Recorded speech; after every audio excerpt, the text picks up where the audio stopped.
guys, is Lady O'Bannon coming to you from my car in the great state of Texas. Forgive me if I'm not looking at you. I am driving. I just started a shift for DoorDash, so if I have to leave you guys abruptly, I'm sorry. But I wanted to give you a life update and give you a look into the recovery of a person like myself who is recently out of a toxic, abusive relationship.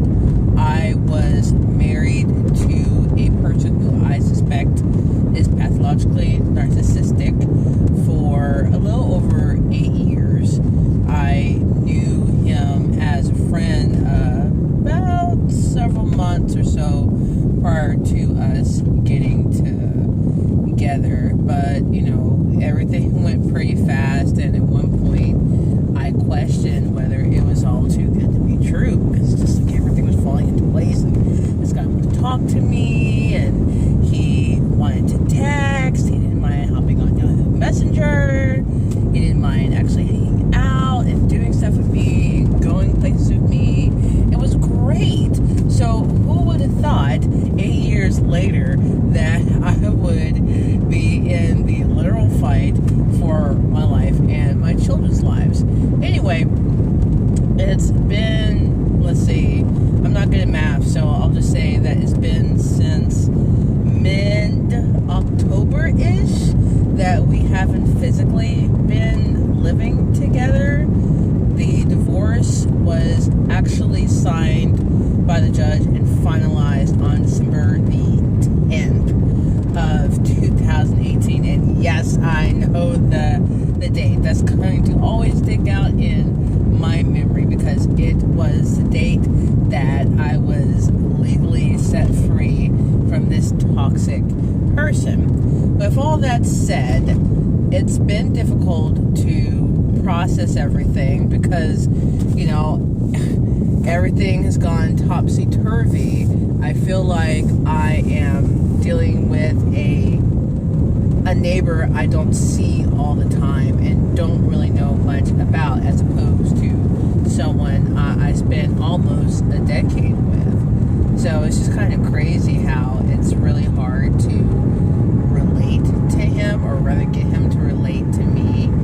He is very closed off when it comes to me. He largely ignores a lot of what I'm saying. He doesn't take interest in what I'm saying. If I'm impacted in any way, it definitely doesn't matter. Because I don't matter to him. He's through with me. He's with the new supply. And at one point, he was just flaunting everything in my face, spending money on her, spending a lot of time with her, making it very clear that he wanted her and that she wanted him. Oh, it was ridiculous. Oh, although I must admit it was hurtful to see someone essentially be moved so quickly into a place of importance. And the ex-husband barely knew this chick before he was professing love for her and she was professing love for him. She told me that when she initially started talking to him, she wasn't expecting to just fall head over heels and stuff like that. So there you go. But yeah, it's been hard to process everything, and it's not that I question what happened, it's just that I'm trying to get to a certain level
much I love trance music, how much I want to rave and go to parties. These are my blood, blah, blah, it's my heart, And all I could do was laugh, guys. All I could do was laugh. And you know why? Because I haven't seen him at a single event. Well, I'm not seeing him because I haven't really gone to events, excuse me, but, through Facebook or social media, he doesn't even talk about going to any shows, he doesn't talk about, any artists, any mutual friends he did have through my music scene. He hasn't kept them. It's like everything to do with me. This has to be erased and replaced with the news and lies.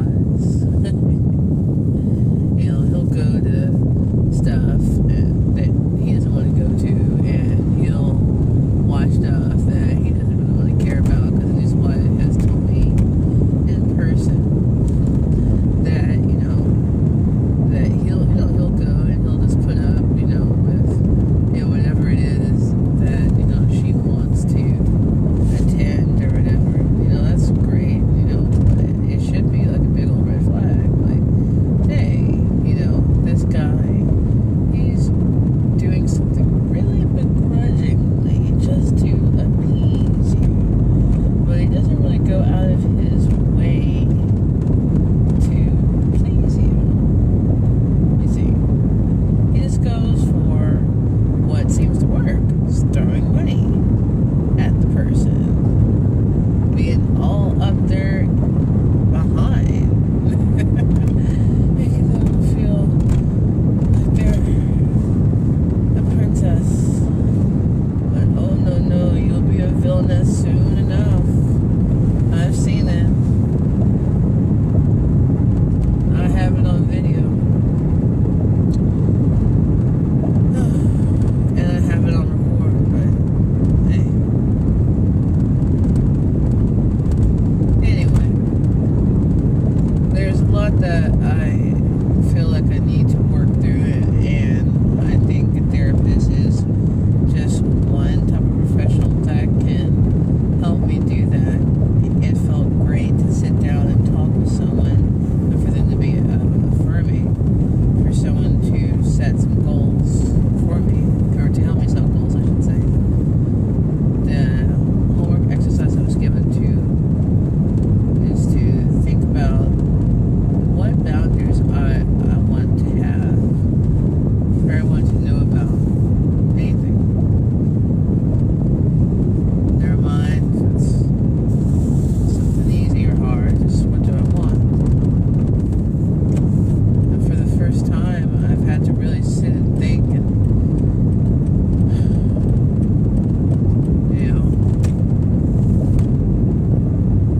delve, inside and state what I want, not what I fear is going to happen, because I don't do or say what someone wants me to do or say. I avoid a lot of conflict, and I avoid a lot of speaking my mind, because I just don't want to, ignite the fire keg. I decided to be accommodating. It's also a good look for the courts, and of course, it's just the right thing to do.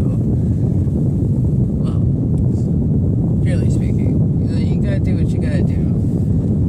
If you want to put up with BS, don't put up with BS. Person in your life that is difficult and toxic the most, so do what you feel you are able to do. If I address something head on,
goes out because I have to actually check in to Dash. But just suffice to say, I'm getting some help, and it feels great to finally be taking